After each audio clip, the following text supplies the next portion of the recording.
Bonjour à tous. B'siyata d'Ishmaya, nous allons commencer une nouvelle Masechet, la Masechet Megillah. Comme son nom l'indique, Megillah, de la Megillat Esther, nous allons voir les halachot, les lois de la lecture de la Megillah le jour de Purim.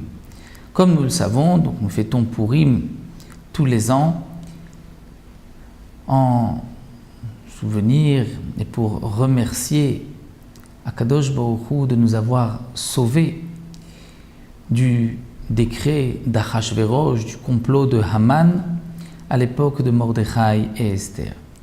Et c'est pour cela que nous devons lire la Megillah, comme c'est marqué dans la Megillat Esther, que nous devons lire le 14 et le 15. Bien sûr, nous n'allons pas lire 2 jours la Megillah d'Esther, nous n'allons pas fêter Purim 2 jours, mais il y a en vérité 2 jours de fête, le 14 et le 15, pas pour les mêmes personnes. Comme nous allons le voir pour les habitants des grandes villes, en vérité de tout le monde, c'est le 14 Adar que l'on doit fêter le jour de Purim. Mais pour les habitants d'une ville entourée de murailles, ce qui rappelle la ville de Shushan, de Suse, qui était, elle aussi, était entourée de murailles, la lecture se fera le 15, le jour de Purim, c'est le 15. Aujourd'hui encore, à Yerushalayim, puisque la ville est entourée de murailles, on célèbre Purim le 15 Adar et non pas le 14. Donc nous allons voir les détails de toutes ces halachot. Tout d'abord, la Mishnah nous enseigne Megillah Nikret, la Megillah est lue Be'achat Asar, le 11 Adar. Donc nous avons vu dans le pasuk le 14 et le 15, et la Mishnah vient nous dire que même le 11, Bishnem Asar le 12, Bishlosha Asar le 13, donc parfois le 11, parfois le 12, parfois le 13, ou Be'arba Asar le 14, Bechamisha Asar et le 15, la Megillah sera lue. Lo pachot velo yoter, ni moins ni plus, c'est-à-dire on ne lira pas le 10 et on ne lira pas le 16.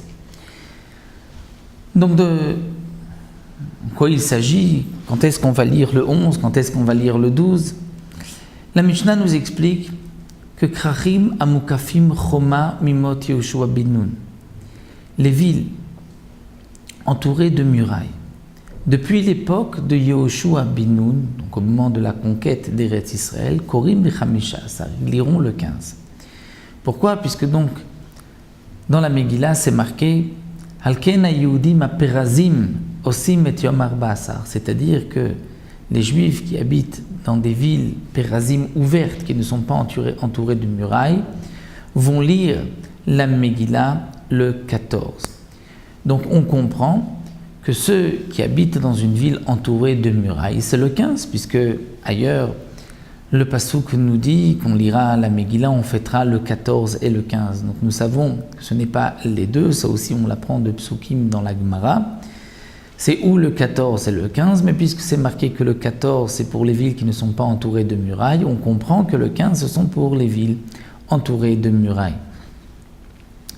Et entourées de murailles depuis l'époque de Yehoshua ben Nun. Pourquoi? Puisqu'en vérité, à l'époque de Shushan, cette ville, Suse, était entourée de murailles, donc les Chachamim voulaient instaurer que toute ville qui ressemble à Shushan, dont la ville est entourée de murailles, on devra lire le 15. Seulement à l'époque, Yerushalayim était détruite et il n'y avait pas de murailles. Et donc, les Chachamim, par honneur, par kavod à Yerushalayim, ont décrété que c'est les villes entourées de murailles depuis l'époque de Yehoshua ben Nun. Donc ainsi, on a inclus Yerushalayim. Donc c'est pour cela, nous dit la Mishnah, que les villes qui sont entourés de murailles depuis l'époque de Yehoshua ben Nun vont lire la Megillah le 15, puisque les Bnei Israël, comme c'est marqué dans la Megillah, on leur a donné le 13 pour se battre contre leur ennemi, et le 14, ils se sont arrêtés, et c'est pour cela qu'ils célèbrent le 14. Alors qu'à Shushan, ils ont eu 1 jour de guerre supplémentaire, on leur a donné 1 jour en plus pour abattre leurs ennemis, et c'est donc le 15 qu'ils se sont arrêtés, et c'est le 15 qu'on fête Purim pour les habitants de Shushan, de Suse, et pour les habitants de toutes les villes entourées de murailles.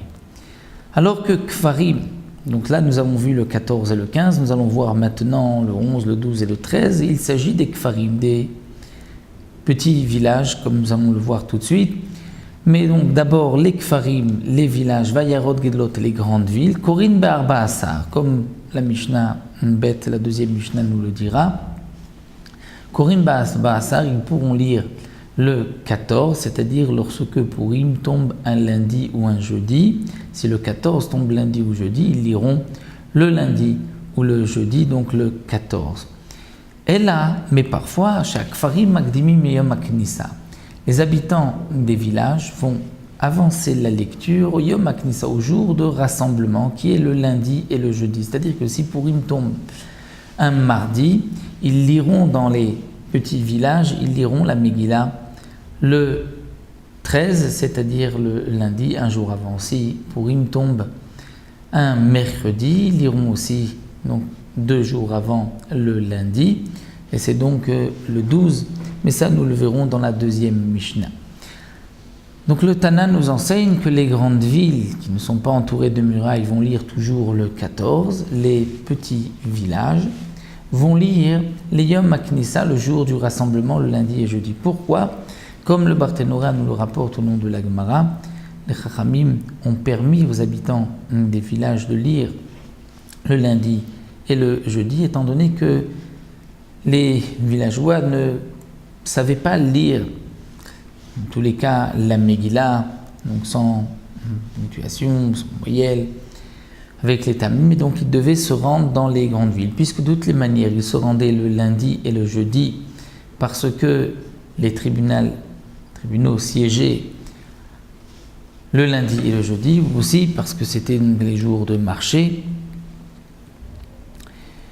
C'est pour cela que les Chachamim ont dit, puisque les villageois se déplaçaient de toutes les manières pour se rendre dans les Baté Dinim ou pour écouter la Kriyat Torah le lundi et le jeudi, c'est pour cela qu'on leur a permis de lire la Megillah ce jour même, afin qu'ils n'aient pas besoin de revenir dans la grande ville le 14, et ainsi ils pourront se préoccuper de préparer les besoins des habitants de la ville pour la Séouda, pour le festin de Purim. Et ça, nous l'apprenons des psukim, Bismanehem, comme c'est marqué dans leur temps, de là on apprend qu'il y a des moments pour chaque ville. Il y a donc pour les grandes villes, les villes entourées de murailles et les petits villages. Donc nous verrons dans la deuxième Mishnah dans quel cas on arrive au 11, le 12, le 13, donc le 14 et le 15, c'est le plus simple, ça nous l'avons expliqué dans la première Mishnah, on se retrouvera dans la Mishnah Bet pour la suite.